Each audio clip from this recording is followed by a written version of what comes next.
Hey, welcome to the Cornpod, episode 3. I'm joined by, of course, Call Shield Maiden and Nathan CJ Hood. How you doing, Nathan and Shield Maiden? Hey man, Howdy. it's good to be here. Oh, that's not good. Good to hear. So Nathan, I just want to before we start everything, if you want to talk about your website and your work. Well, firstly, let me say that was a great video, introductory video. I especially like the corn crake noises coming through at the end. But yeah, this is my website. I run a company called Excalibur Tours, and we offer guided walks of Arthur's Seat and Holyrood Park in the centre of Edinburgh, showing some of the beautiful spots that most people don't see, and then also the Celtic history and Arthurian legends connected to the hills there and Edinburgh more broadly. And we've got a few more tours in July, and we'll have some more scheduled in August. So if you're in that part of the world, please come along. It would be great to take you around. That's Excalibur.tours. Excalibur.tours, that's right. All right. Well, that's awesome. Glad to hear, people in our sphere starting businesses, and that's awesome. And now for the Corn Craig Mag. This is this month's edition. So we will open that up and do our regular go through. How do you guys rate the front cover? I really liked it. I thought it was a really good front cover and very. I'm trying to think of the right word to describe it, but this kind of statue which has got fractures in it seems like it's an old thing, but there's still a strength in the pose. I thought that is very much the condition of our traditions and literature today, and ties in well with some of the stories in the mag. So I really liked it. Yeah, same. I totally agree with that. There's sort of like it's worn, but below the man is still there. Yeah. Where did you get this from, Shieldman? That was a combination of AI generation and Photoshop. It's interesting. Well, it's a good thing that sometimes armor is very dramatic because, sometimes it doesn't seem logical what armor used to look like. Mm-hmm. This is an ad from Count Lang. Glad to support the people in the sphere, fellow artist. And go past this, obviously. The least interesting page. Editor's I note. did not write that. I was like, what is this?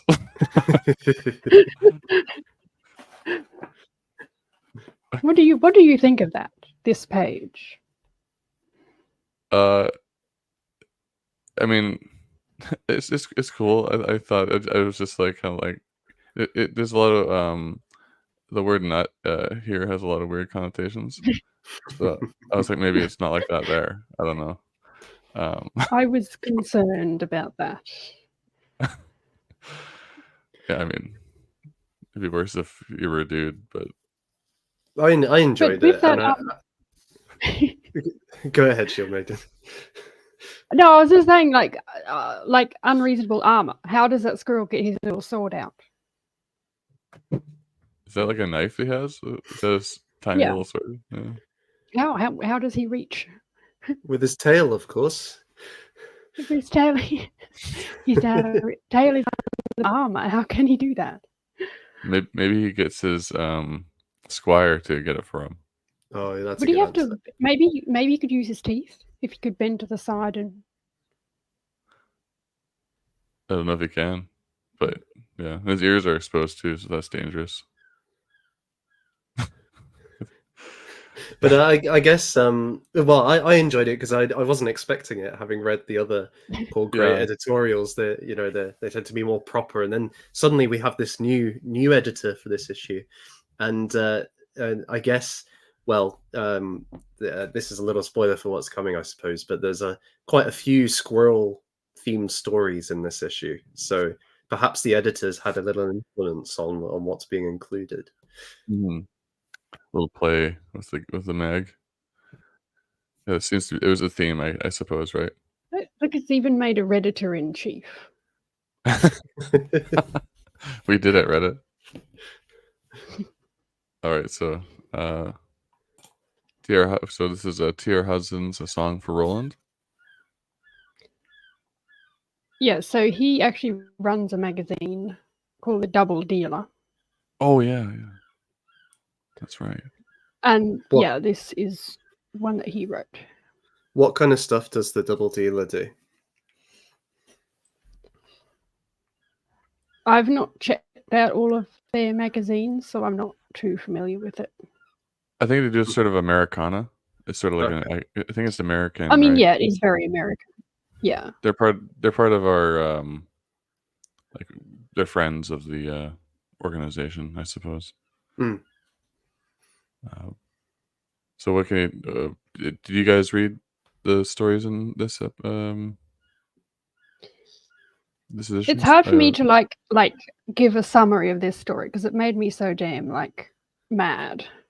Mm-hmm. Yeah, I agree, and it's very like it touches on a lot of contemporary themes, to put it in an understated way, and really wrestles with. I would say it wrestles with you know, what it means to be a white European facing mass immigration in a very pronounced way. It's set in France and engages, I think, as well with the relationship with tradition and history. You know, in a figure like Roland, for example, and I found it very, very moving, and you know, a mixture of emotions at the end of it. And as Shield Maiden's kind of suggesting, it can get you quite angry, but also there's a very kind of powerful courage displayed in this story that I found very inspiring. So I thought, like, when I read this at first, I was like, wow, what an opening to this magazine, this issue. You know, it couldn't hit any harder. As a tale, and in particular because I don't know if you guys know, but a few weeks ago, the sword of Roland, which has been in lodged in this wall in a French town, was stolen. So it seemed very timely, actually, that this story was published just around that time. So I was like, okay, things are connecting here. There's correspondences in a very strong way. That's interesting. Did they ever find who? Did they find the sword, or is it still gone? It's still gone, I think. That's crazy. So it'll end up in someone's private collection of antiques. But I was told that publishing this was skating close to the sun. Sometimes you gotta. Mm-hmm. I mean, it's not that spicy, is it? I think it's only spicy for the there's a few characters within this who we might say are on the more liberal or progressive end and wouldn't want to address these sorts of issues, and the story actually kind of explores that dynamic. And so perhaps in kind of the chattering classes, this is too spicy, but actually it's a story to be told. And one of the things that I really enjoy about the Corncrake and the broader literary tradition is that you get an exploration of the things which can't be explored but have to be. This is a real reality for many people. So I commend you for publishing it, Shield Maiden. Yep, it's good to get those so instead of things being explicit, the implicit nature of these stories like get people thinking and maybe affect the culture. Brings a emotion to the issue rather than just seeing like the news cycle. Now we're on to my story, Jacob, and it's actually inspired from a guy I know. That is the first squirrel story.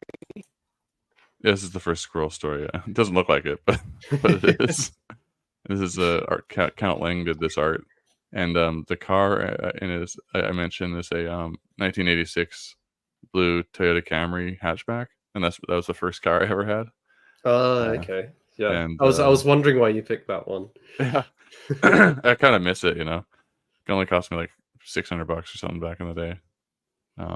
But it ran awesome. The muffler fell off while I was driving down the road, and I was like, gosh, it was all rusted. So I just like grabbed it and threw it in the bushes and just kept going because I had to go somewhere. What do you got? We'll start with you, Nathan. What do you think of this one?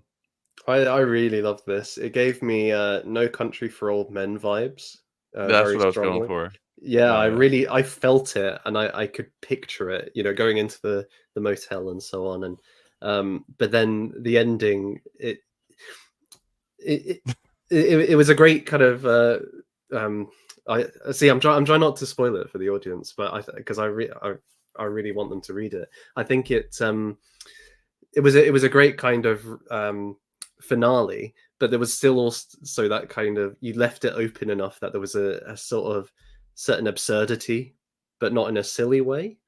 Mm. Like the character still didn't really know what was going on by the end, and I feel like that's part of that genre. You don't quite know everything that's going on, or nothing completely makes sense. You never have a full fix on the situation. So Yeah. I thought you really captured that in a great way, and it very much felt like that kind of story to me. When I first wrote it, I was gonna go full Cormac McCarthy and just like not have any like proper punctuation and stuff. Mm. But then I decided to go normal. Yeah. What did you think, Shield Maiden? Well, I think it's interesting because there's not a lot of stories start with a whole lot of explanations as to who someone is, where they're from, or where they're going.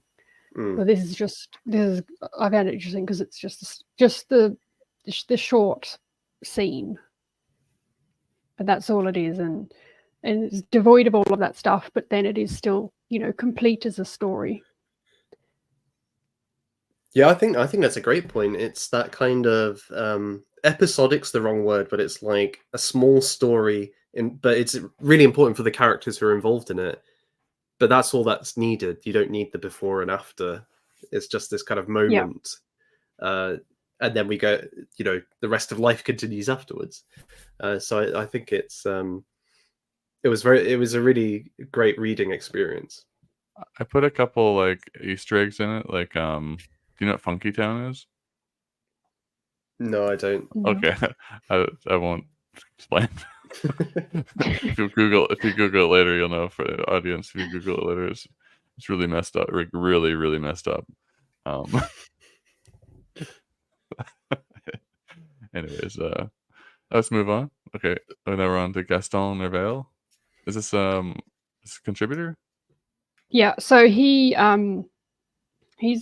T.R. Hudson, who wrote Oh, the okay. song for Roland. This he suggested this author to me, and yeah, the reason I liked this particular story, it's basically a detective interviewing a suspect, and it's really interesting because if you look closer, you'll see it's just the conversation. There is none of the normal "he said this" or descriptions of the place. Like all that is cut out. It's literally simply the words that they're saying to each other. And yet, despite that, it's still a proper story that gives you all the information you need. So, yeah, I just found that a very unique layout. It kind of reminded me of like a reading Dostoevsky when they have like a lot of dialogue. But yeah, I mean that's like who's that in Crime and Punishment? They have Raskolnikov's in the bar and he meets this guy. I can't remember his name. Starts with an M or something. Marmeladov maybe. His name actually is a reference to marmalade apparently. And he's all messed up and he's screwed his whole family over and his daughter is a prostitute and he has this huge long speech. A lot of people stop reading the book there apparently because they can't handle this guy. And not that you can handle this, but I mean, but the dialogue sort of didn't remind me of that exactly, but like the style sort of did. So one thing I hate writing is dialogue. So it's a lot of like formatting and stuff that I hate doing. But good on this guy being able to do that because it does actually add quite a bit to your writing, you know. And it's quite a difficult thing to pull off, especially if if you're doing the kind of narrating a story and then you've got to do dialogue. So to do a whole thing as dialogue and to convey the expression just with the words rather than describing how they're said, and also I think as well, like I felt I really had a sense of the characters who were speaking, and that they were very fleshed out, even though it was a dialogue. So I've really got to commend this piece. I thought it was a great achievement just to put it together, and the kind of mystery that's being discussed between the two is very compelling. You're wondering where it's going to go, what's going to happen to the characters involved by the end of it. And I thought there was an interesting kind of comment perhaps on storytelling it as well through it, because a big part of it is a discussion of magic and magic tricks and so on. And there's a kind of sense of where, with the magician creates an illusion, distracts somebody so they're not paying attention to what's actually going on to produce the trick. And it seemed to me almost that storytelling is has a similar quality to it.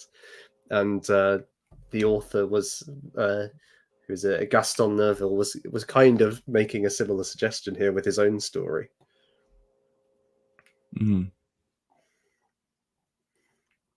So it made for a unique piece, you know. And quite it interesting. It's good to like study that story. And in an interesting contrast from your own that had just come before, I think, as well, which was much more. There was very little dialogue in that. Yeah. To then go to one with lots of dialogue, it made for quite a good reading experience. Yeah, you get a little bit of everything. It's good to study a story like that, if you're a writer, because it kind of shows how much importance there is to the dialogue and how much you can add into the dialogue. And because writing is all about eliminating all the unnecessary phrases and explanations that kind of show don't tell. So that is what I liked about this as well. It does that quite well. Then we have this one I just did in like a fever dream sort of state. I think I was at work, not working, and I think like falling asleep in the chair or something, and then I woke up and I had this like idea, and so I think it was it might have been in part of my whatever dream I was in. I don't know, but I don't really know what I was thinking when I wrote this, but anyways, here it is. A little bit shorter than the other stories. So it was almost like otherworldly inspiration via your dreams became this story, we might say. Yeah, I think I was thinking about. I think I had just seen what's that video game people play that Dark Souls, I think. I never played Dark Souls, but I've seen like people play it and talk about it and stuff. And then this sort of came. I think it came a little bit from that. It did give me Dark Souls vibes when I read it. I was thinking, has he played it? So that makes some sense. Yeah. I've watched people play it, but I've never played it myself. But it looks, it's an interesting game. I definitely remember like the guy like rolling all the time. He was like rolling to escape the giant. That's like, right. The huge monster that there's no way you could ever defeat, but people do. Yeah, that's what I was thinking. I was kind of going for like a sort of like that mixed with a little bit of a getting to Valhalla sort of thing, but not. Sorry, you were saying? Oh well, I was just going to say as well that in Dark Souls there's a lot of kind of strange cruelty or weird gore, and so there was a lot of that in here. Kind of an almost, again, I'm going to use the word absurd, but I think it maybe even more so in this. There's a kind of paradoxicality to the madness that's going on. Madness, I guess that's a factor. And then, as you say, the All Father is a feature in this that brings in Odin and Valhalla and so on. And there's a kind of interesting comment, I suppose, on what's important in life or what kind of decision confronts us. But what struck me throughout was that it was a pretty bleak existence, I think, that's portrayed in the tower. I mean, would you say that's a fair Yeah, that's what I was kind of going. characterization? I was kind of going for like the like no one gets out alive. Yeah. You're sort of like you're sort of on Earth to suffer. Sort of again. It was sort of like a little bit of Dostoevsky vibes there. But yeah, that's what I was going for, and also that Mhm. like the Norse idea that like of Ragnarok in some sense, right? Where Mm. it doesn't necessarily have a good end. But that's not what I was going for. I was going for like the like civilizations built by like stacking all the accomplishments of dead people, and then having sort of a tower to live in rather than just being like an animal suffering in the woods. Yeah. And like yeah, like you know, it's sort of like the we stand on the shoulders of giants sort of concept. And that was quite interesting in terms of then you get to choose how you end, might be the kind of tagline, as it were. Uh, you can choose. You have to suffer, but you get to choose how you suffer or for what purpose. And that certainly comes through in the different people the character meets in the tower. Yeah, yeah. I try to make it cross cultural too a little bit Mm. because Japan sort of has like a honor culture. Um, Actually, I used the word seppuku at one point, but editor suggested I change it, and I was like, okay, makes more sense. Saying seppuku just doesn't really work when you think of it. What did you think, Shield Maiden? Well, I read it and thought it was like allegorical somehow. Mm. Oh, in what way?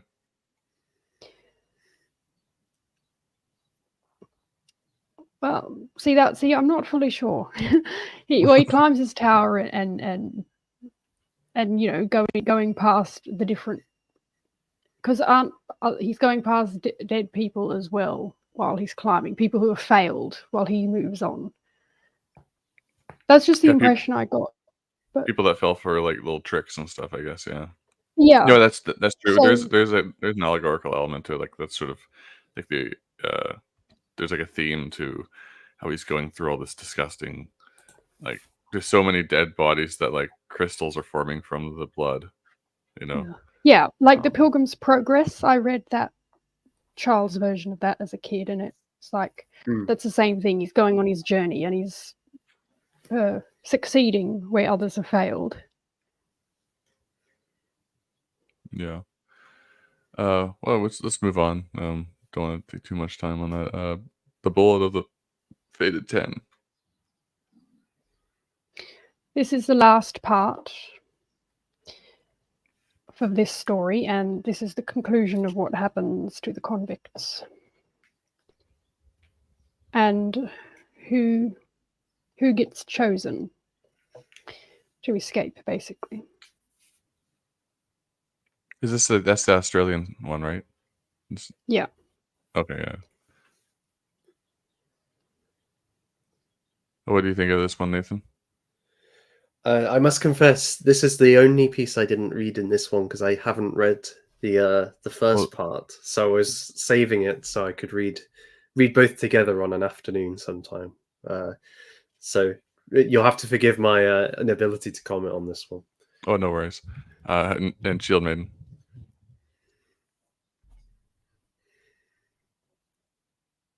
Well, I don't want to give spoilers now. No, but you could give But I your think it's thoughts. interesting, like with this story. It's interesting with this story, just showing what life would have been like back then for convicts. So there is one phrase in there I don't understand. Mhm.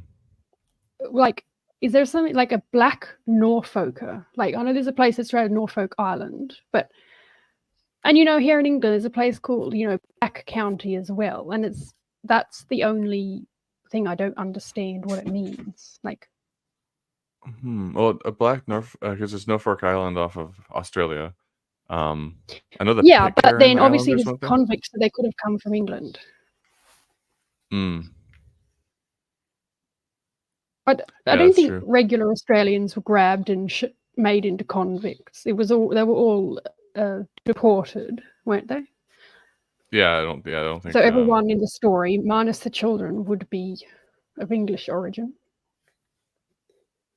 But maybe it was a black guy that was in England that got deported to Norfolk. No.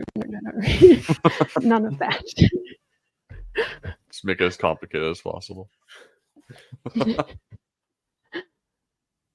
Well, if the BBC remakes this story, I'm sure there'll be that in the dramatized series.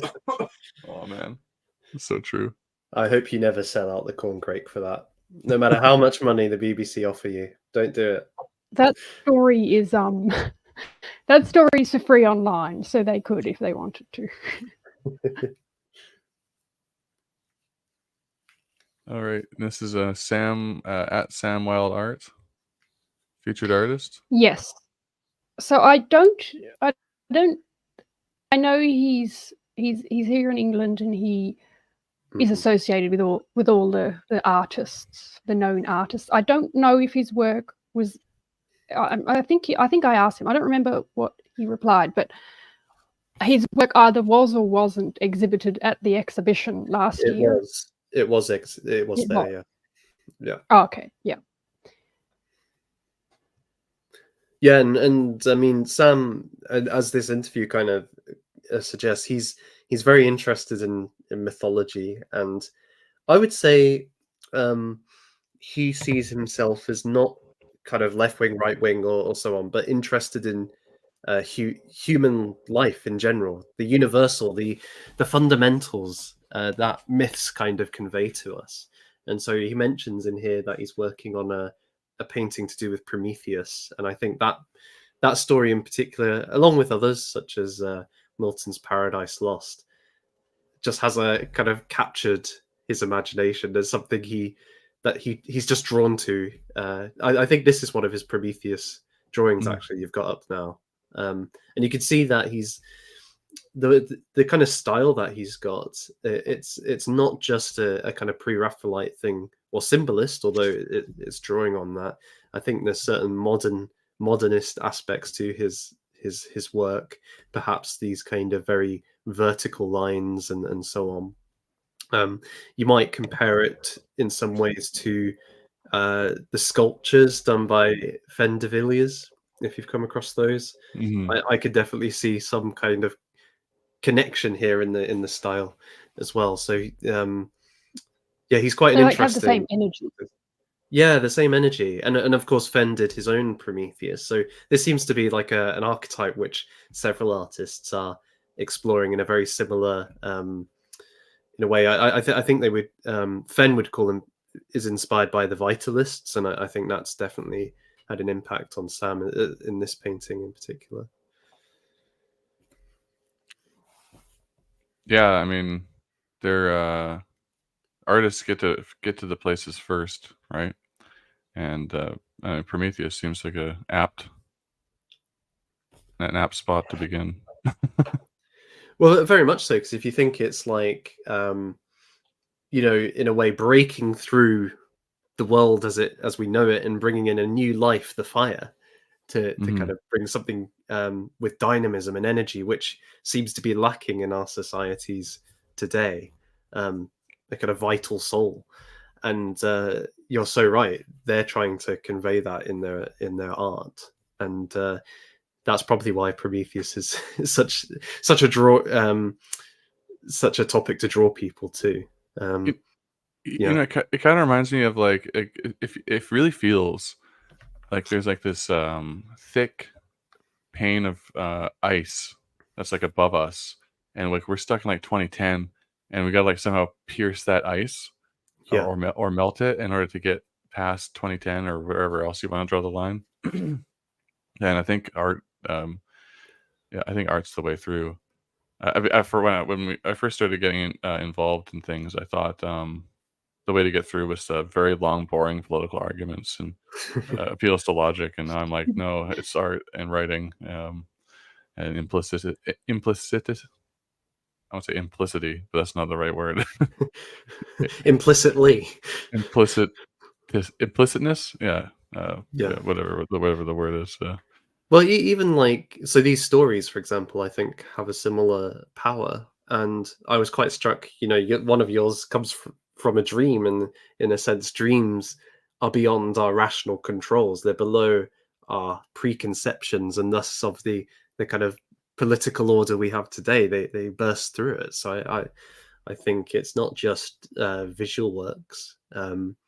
It's actually stories, because of course the Prometheus story itself, how do we know about it? It's through writing, Hmm. right? So in that sense, I think something like Corncrake has a really vital role if we're going to get anywhere. It's funny. It's like stories like Prometheus and stuff. Like, I don't want to say like they're inevitable, but when you read them, like it sort of feels like, yeah, this makes sense. Like this is an inevitable story. Hmm. Like it would come out in some way or another in some form. Uh, so it is interesting that like these archetypes will hold, despite and like a lot. And think about like a lot of people don't read at all. Like a lot of people read like a book a year or something. Hmm. So to have like that story survive, it means like it's been sort of held like a delicate candle and passed on through time. But I don't Like know. like a flame, you mean? Yeah, exactly. Passing on the flame, yeah. Yeah, precisely. I stumbled through that one, but all right. Now we have your story, Spirit of the Woods. Is this someone? Is this someone we know? She is a image from a free picture Oh, website. oh, okay. I mean, she looks a bit like I she could just be had a hard a time finding a shield picture. maiden. I mean, wood.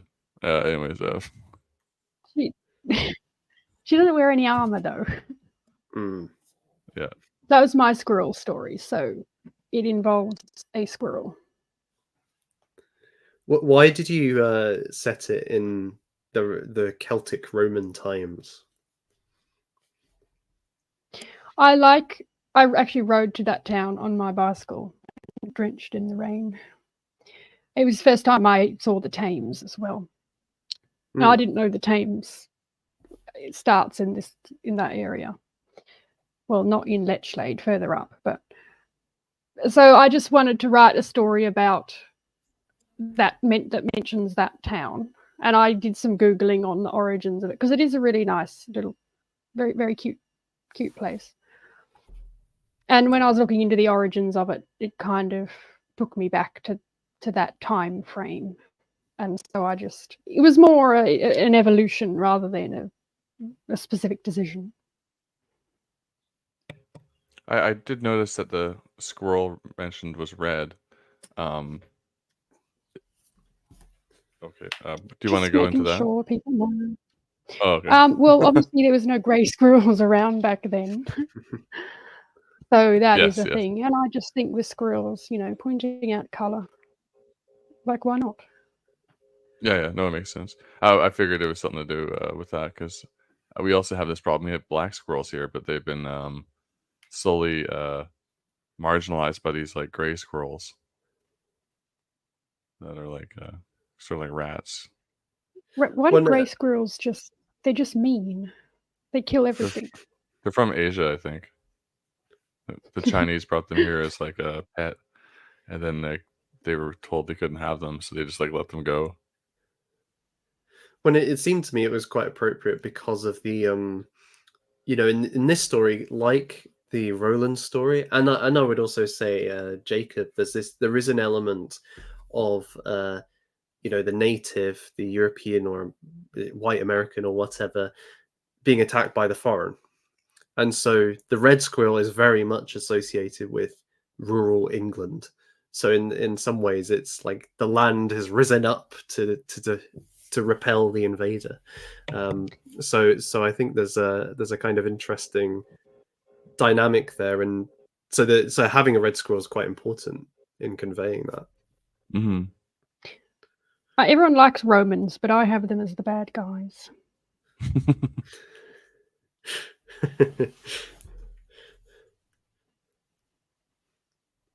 But that's allowed. That's allowed. They colonized us, I suppose. That's anti-Italian discrimination. There's no Italians here. No, I'm not Italian. No. I don't know. Maybe far back in my past, some Roman soldiers had their way, but Inevitably. otherwise, no. Yeah, I have no. I think I When the traced. Italians start contributing to the corn cake, I will be sensitive about racism towards them. Do But you until know then, do you know the reference from I'm blanking on the name that Italian show ended on a black screen. Ah man, Oh, The Sopranos. The Sopranos. Yeah, it was a reference to that. Oh yeah, yeah. All right. Well, very good, Shield Maiden. Always a pleasure. Mm-hmm. All right. Beside Schopenhauer's Corpse by Guy de Maupassant. Was it Maupassant? that story disturbed me. Why did it disturb you? Sometimes when these authors write their little horrifying stories, it just somehow gets into my head. Like if it, like, you know that feeling if you read a book and then you throw it aside when you're done, like hurtling it away. Obviously I was reading it on the screen, I couldn't do that, but that's kind of what I wanted to do. Just like just get it away from me. That sounds like a bad advertisement for the story though. But it's good insofar as it's able to conjure that kind of experience, right? It riled me up, yes. It's very eerie and creepy. What I don't know if there's any depth to the story, but it is still fun to read. I like things to be as I like it when like a horror story is like as creepy as possible. And I don't know. I thought it was cool. It's good because the creepy element isn't even huge monsters or creatures from another world. It's literally the most simplest thing in the world.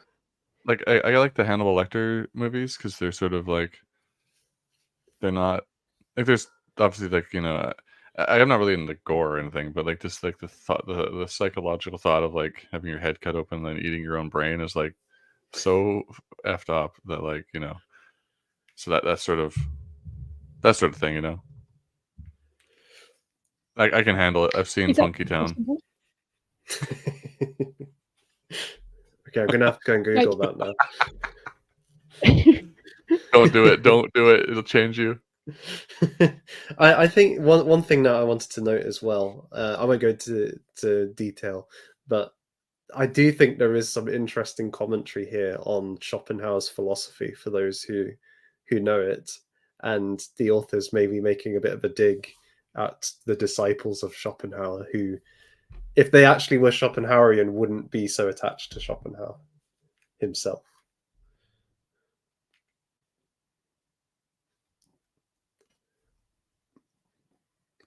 Pretty ironic. Yeah. Did he write philosophy? I avoid. Yeah, Schopenhauer was a philosopher who famously said no to existence. He thought existence was a mistake, and well, essentially, he thinks that personhood is an illusion, and that we are all because of the way we see the world through time and space. He and so sounds on, like a fool. Well, he's a very influential fool, and so when he dies, his individuation is, or his apparent individuation is gone. So he is essentially part of the one, but we are all part of the one. And it's an illusion. So these people who are so attached to Schopenhauer are embracing an illusion by Schopenhauer's own standards, by loving this individual, rather than accepting, oh, he has escaped this illusion and suffering. He is free. He is no more, as it were. So yeah, it was. I thought that was kind of an interesting poke at Schopenhauerians. All right, and a curious call, Louisa M. Alcott. Was this a Yeah, she's famous contributor? for writing Little Women. Oh, okay. No, you know the novel called Little Women? That's what she wrote. I'm aware. I don't think I've read it, but yeah, I'm aware of it. Mm-hmm. That's cool. So, Shieldman, Yeah, basically the story is about statues, what the private lives of statues. Yeah, it's a bit like Toy Story before Toy Story, I guess. You know, with what these things get up to when we're not looking at them.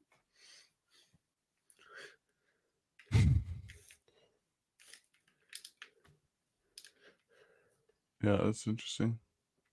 I enjoyed it, and I thought it was good how it made the lives of statues and all they see and their kind of role within society kind of bound up with what they get up to, and they have a kind of different way of being physically and mentally. So they're not just like copies of us, for example. They definitely have their own feel. So I thought the story did a really good job of kind of making them strange but familiar, and in a way that is, as statues are kind of strange and familiar, because they represent people in stone. So they're going to be they're not just a copy of a human being, I guess is what I'm saying. So I thought that was conveyed in quite a good way, and it was quite fun. It's kind of like a reverse. It's kind of like almost like a, because when you put up statues, or when society puts up a statue, it's supposed to be like us taking part of our, like a person in our culture, and like permanently putting them there and representing them. Mm-hmm. And I guess this is sort of like a reflection in the other direction, how the living statue is like interpreting society. Yeah. Mm-hmm. It's reflecting back. Yeah. Yeah. They're into the abyss, you know. Well, and there is a kind of moral element to the story as well, which I thought was quite interesting. The kind of the statue's comments on what not just society should do, but the individual who passes them every day. You know, it kind of it has a knowledge of that person and what they should be doing as well. I guess Makes you wonder, when you pass a statue in the future, how is it judging me? You know, what is it thinking? I live in a town where they tore down a bunch of statues, and nothing was done. They took down the city actually officially removed a John A. Macdonald's, the first prime minister, statue, and it had been there for a really long time. And then they took down the Captain James Cook statue, and they threw it in the harbor. And like no one was ever charged for this. The statue's gone. They took the plinth down, and it just I can't, when I think about it, the leftists that were involved in doing it think of it as like progress, but I was looking at them like, this is destruction. This is like decline. So you know, I'm happy to hear that this isn't happening everywhere, but I don't know. They don't like fit, well-dressed people being seen in public. Well, when I get in power, I'm going to enslave the leftists to erect statues of these guys everywhere, and in their bedrooms too.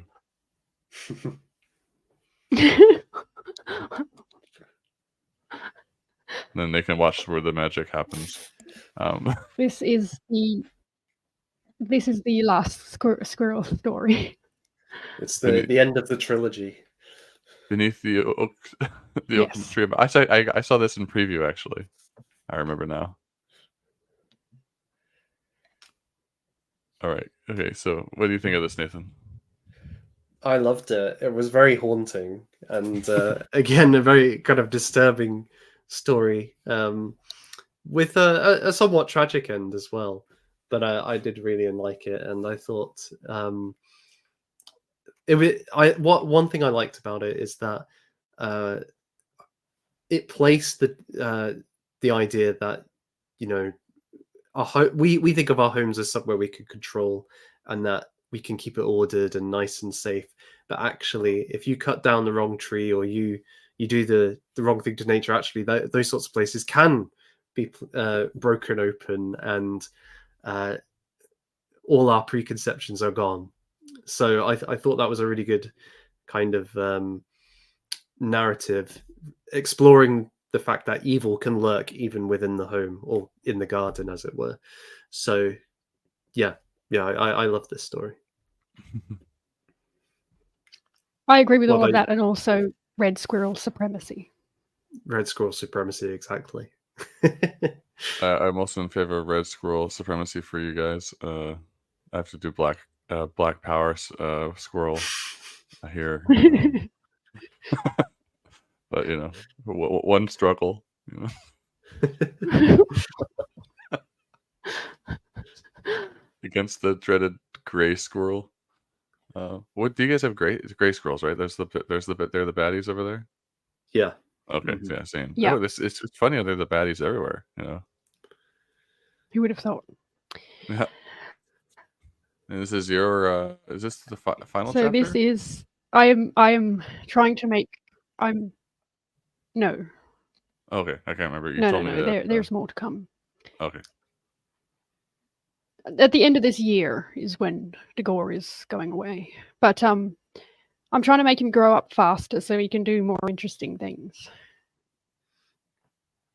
And yes, this time he is fighting a bear. Well, just before we get to the story itself, the image made me think that the bear, he's almost squirrel-like here. You know, he's chunky, but he's going up the tree soon. He sort of looks like he got caught doing something with his hand in the cookie jar.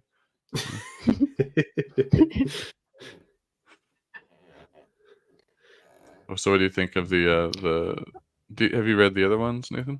Yeah, I've been loving Tagore. I really enjoy reading Shield Maiden's stories with Tagore, and I like this one a lot.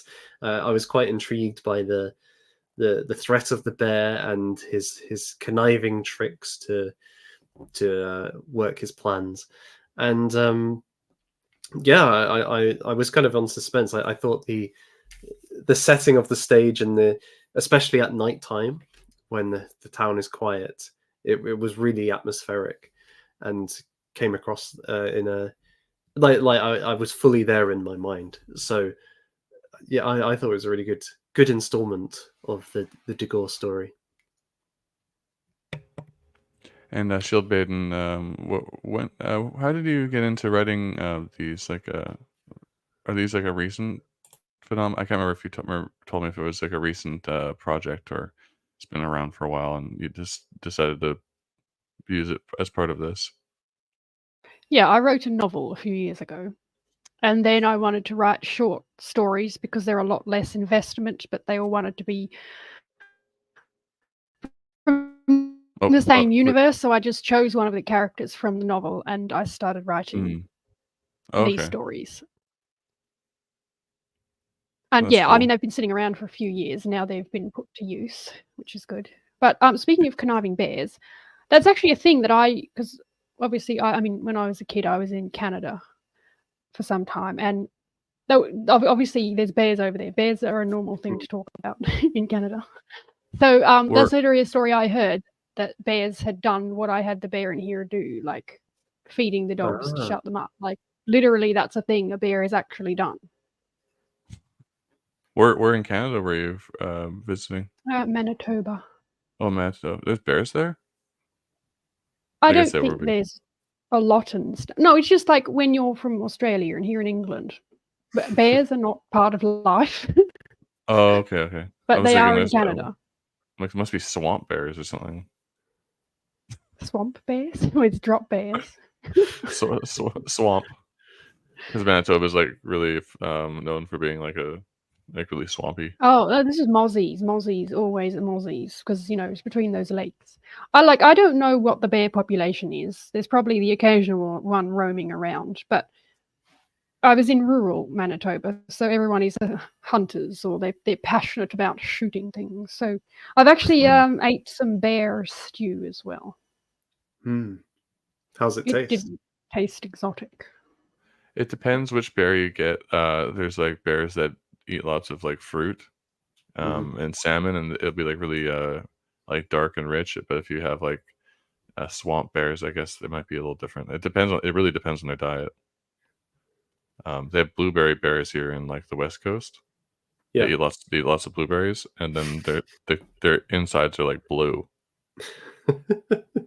That sounds really weird. And you have to, with bear too, like they sometimes have this parasite, so you have to like freeze it for 9. You have to, like, when you butcher it, you have to freeze it for something like 9 months, to make sure the parasite's dead, because it's like a super bad. I don't know. I can't remember what the name of it is, but it's a really bad one, trichinosis or something. But yeah. One thing I liked about this story too is, in the Saxon or Norse times, there was this idea that you've got your hall, the hearth.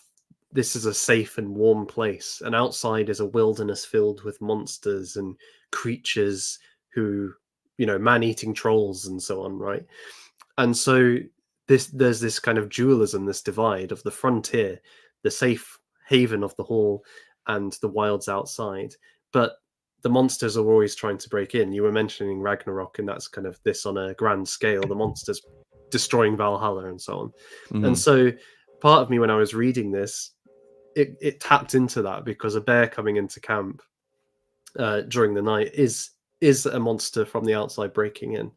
And so it was drawing on that kind of deep tradition, I think, came through for me. Is it good to get away from dragons for a story? Well, I enjoyed having a different creature as well. Although a dragon did appear, right? So there was one. But yeah, and the bear itself has a lot of ancient kind of resonances. Of course, you had berserkers and so on, and they're seen. It was even thought back in those days to say the word bear could even conjure a bear in place. So people were very afraid to use the word. So, well, we lost the word. Bear actually just means brown. Yeah, because the actual word was taboo. It's probably like it was probably Arctos or something, or Maybe related it to that. worked. Yeah. Yeah, it literally meant the worked, so brown no one. one Like, could say it. don't say the brown one. The brown one. I guess imagine being like an ancient like nomad, and there's like this. There's this creature out there that could just like literally tear your whole tribe apart. If you weren't like on your toes. That would be pretty scary. It's like absolute destruction lays around the corner. Like, don't say his name. It sounds a bit like Voldemort, doesn't it? Yeah. The ancient Voldemort. I could think of a few occasions when conjuring up a bear would be handy.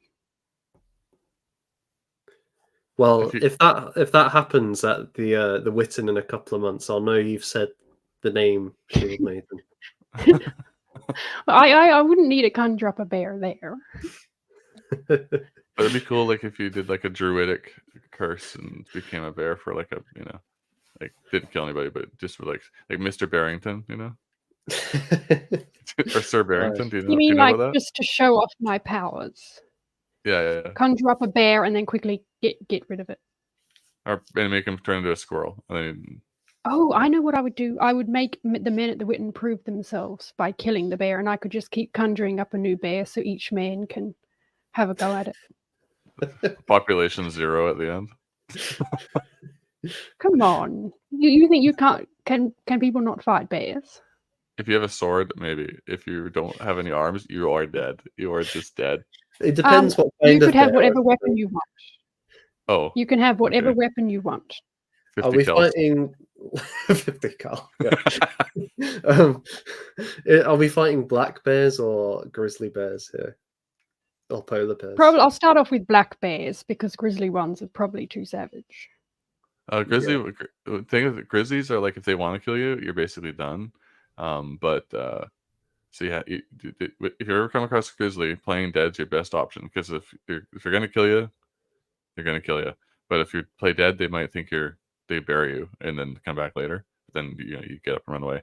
Black bears, when they decide to attack you, you have to defend yourself, and you could maybe scare one off like with rocks and sticks and stuff like that. But when it comes to the black bear, you have to be ready to, because if they stop, you can try to scare it away. But if they come at you, they're not going to bury you. They were going to bite you on the throat until you stop breathing. But yeah, just FYI, have you ever come across a bear? They teach bear safety. I will be prepared when I go for my walk in the countryside later. Yeah. You don't have any bears in England? No, they were all killed off by the okay. 1500s, I think.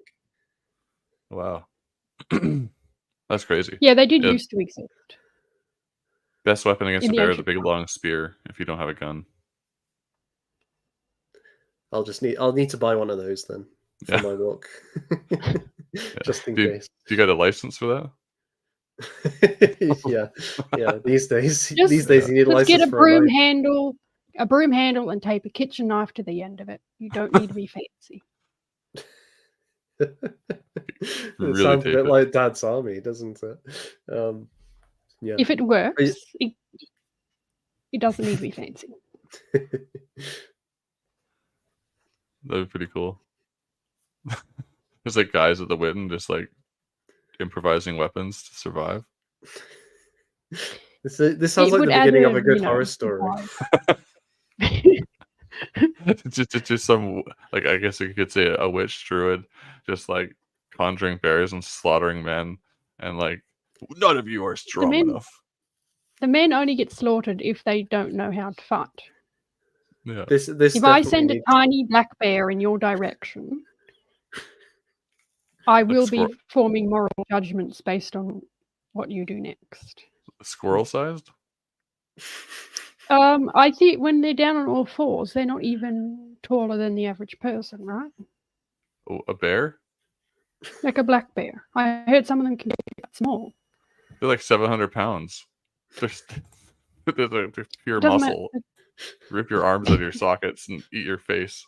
See, this explains I've never met one.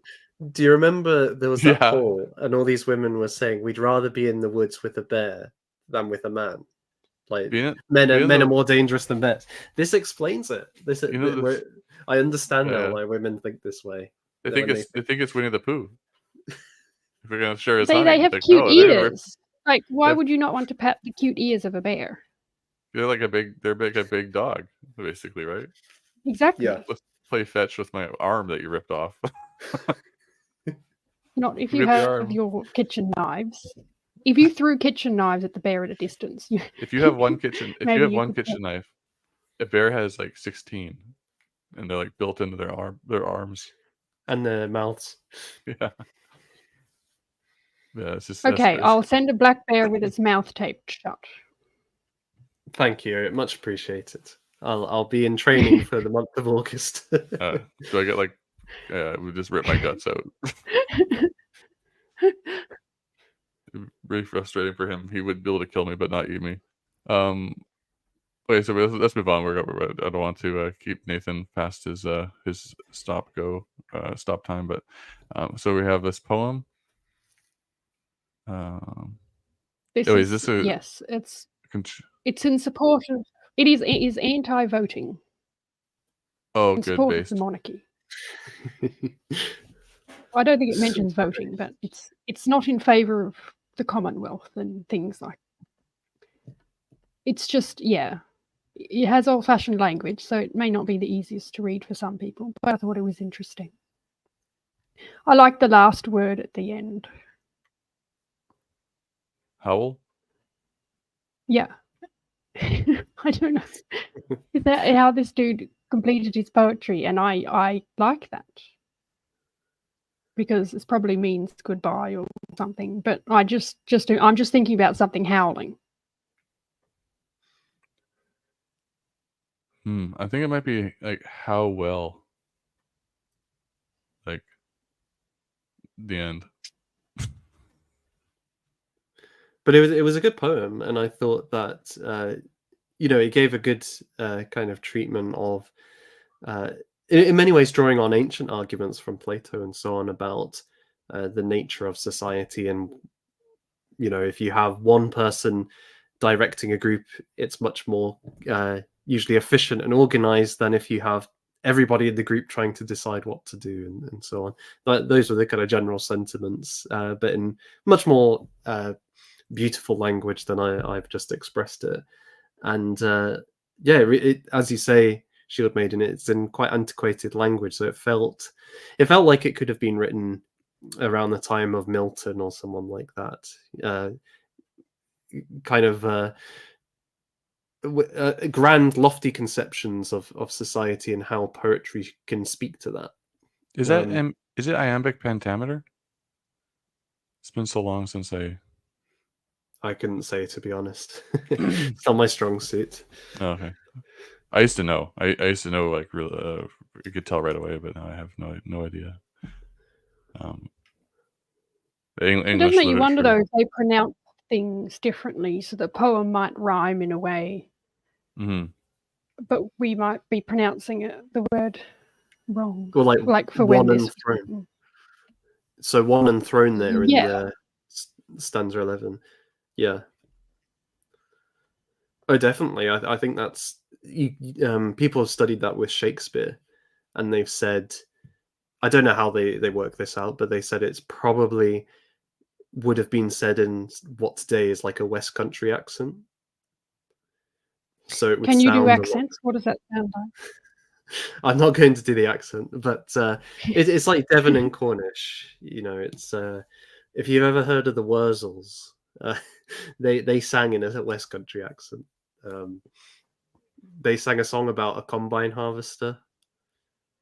Ringing any bells? Not for me. No. I thought you were gonna. I was thinking of the Australian kids show, uh, the Weebles or whatever.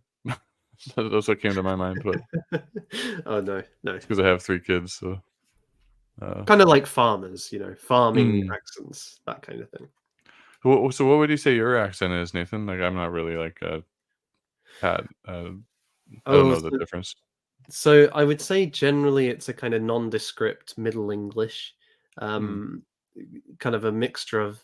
Well, I was raised for the first few years of my life in Oxford, so I think I picked up a lot of that. But I've lived in the northeast and in southern Scotland, so I've picked up a few twangs or uh, twinges from there, and some of my vocabulary is a bit more northern than it is southern English Mm. now. But I wouldn't say it has a definitive place. I guess these days a lot of people don't, because people move around a lot more. So you don't grow up where your parents grew up, or whatever. That's what I noticed, like, when if you ever do your ancestry research or whatever, and, or if you do, like, 23andMe and stuff, Yeah. I mean, I kind of felt like I sold my soul, to that 'cause now I have my DNA, but anyways, they, if you what you'll find is, like, when you look at where your common, family members are from, they're often from capital cities, and, then people the stupid program of, they say, like, "Oh, you have lots of like, you come from these capital cities," but that's, like, not true. Like, most people didn't live in capital cities up until, like, the Industrial Revolution, essentially. Right, Uh, that's when people moved. Mhm. exactly, yeah, to get to the high income areas, and now it's like, well, that's just not so you have to, like, kind of, like, put that aside and look at the other ones, like, look at the areas you come from that aren't capitals or big, centers like Manchester and stuff like that. Mhm. Uh, but anyways, we're at the end, and I know you gotta go soon. I'm just gonna give you a chance to, if you wanna talk more about your business, I'm just gonna switch over to this one here quickly because I know you gotta go, and Well, let me say it's yeah. thank you for having me on. I've really enjoyed talking about the Corncrake with you guys, and yeah, I thought it was a great issue. I think it was a really strong selection of stories, and I would recommend it to anybody who's watching. Go and read it, because there's something for every. I think in this issue in particular, there's definitely something for everyone. Um, and yeah, this is my tour company, Excalibur Tours. We do guided walks of Arthur's Seat in Edinburgh, focusing on the Celtic history and Arthurian legends connected to there. So if you're up in Scotland or the northeast of England, come along, book a tour. It'll be great fun. I'd love to take you around. And thanks for being here, Nathan. It's been great having you. You're a great guest, and hopefully have you back soon. And it's in your hands now, Shield Maiden. Yes, the next magazine will be out on the 5th of August. So follow me on Twitter or sign up at corncreekmag.com so you are notified when it comes out. That is all I have to shill. All right, I have to shill. I published a book, so if you're interested, go to Amazon.com, search for Norman D. Wallace Swan and Essays on the Western Decline. Yeah, if you want to buy a book. Anyways, thanks for being here, Nathan and Shield Maiden. I hope you guys have a great rest of your weekend. Thanks, man. You too. Cheerio.